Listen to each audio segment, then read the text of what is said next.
Well, the third day of a summit to end sexual violence and conflict is underway in London, with the focus today shifting to northeast Nigeria and Boko Haram. Hollywood actress and United Nations Special Envoy Angelina Jolie arrived this morning with partner Brad Pitt and British Foreign Secretary William Hague. Up to 1,200 world leaders from 150 nations are attending the summit, including US Secretary of State John Kerry and Nigerian Foreign Minister Aminu Wali.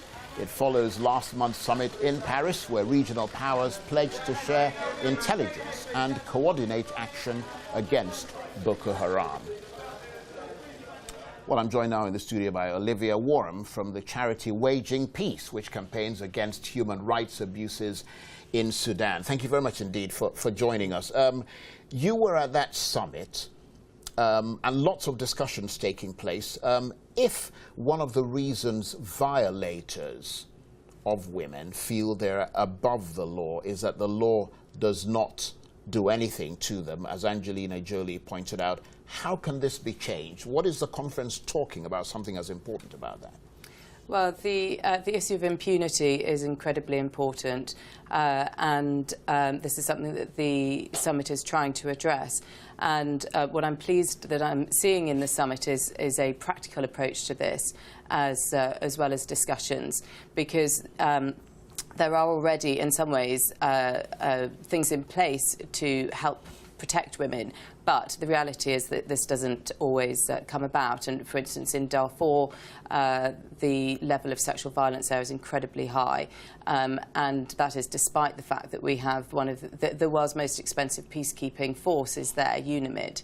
So I think what the summit is trying to do is to bring about some practical measures. So, for instance, they have launched the International Protocol on preventing sexual violence. The summit, the workshop that I attended yesterday had breakout sessions for groups to actually sit down and try and come up with some practical solutions as to how issues can be addressed, like training of peacekeeping forces. But how to do that? Is that from the bottom or is it from the top? It's important you have the political leadership on side. So issues like these are really being tackled well by the summit. So practical, empirical change is being discussed, because that clearly is absolutely important, isn't it? It is very important. I think the summit also, what it is doing is obviously bringing an awful lot of attention to this issue. And if you think of it as the timeline of where sexual violence sits in terms of priorities, this is going to put it up by several degrees, and that in itself is important as well. The event is a ministerial event, and as far as I know, it's very rare for that type of event to be open to the public.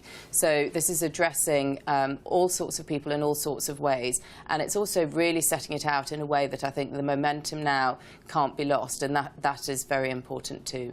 And just to point out to our viewers, we're looking at live pictures now coming out of that conference as William Hague, the British Foreign Secretary, just going into, or apparently going into the conference or coming out of it, but that's where the discussions have been taking place. And of course it continues today with further discussions on Boko Haram and its attacks on sort of villages as well as women in northern Nigeria. And that'll of course include the Chibok women who were abducted and who are still missing today. But let's just talk about this practical side of things. I mean, what happens when African governments come back and say, well, it's all well and good for you to ask us to do these things, but we just don't have the resources? Well, that's one of the problematic areas. However, I think the West is duty-bound to give more resource to this themselves, but also to encourage African countries. But it's also a major problem is a lack of will. So, for instance, the International Criminal Court, which exists and has indicted President Bashir for war crimes, crimes against humanity and genocide, and that will include the sexual violence issues that have occurred there. The problem there is a lack of will from other African countries who, in fact, are calling for African heads of state to have immunity from crimes such as that, and saying that the International Criminal Court is right. A tool of Western governments.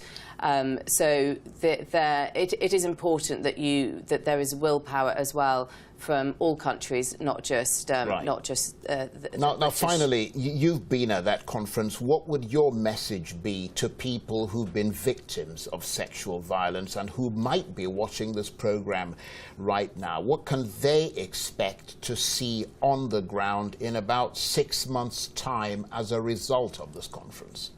Well, I'd say 6 months probably is a bit optimistic, but what I would hope to see, it is, as you say, it's a question of resource. What I would hope to see is more training, more people engaging in the issues, more counselling, but importantly from the top, it is the issue, again, of immunity and increasing move towards the perpetrators being brought to justice. Olivia Warham, thank you very much indeed for joining us. Thank you.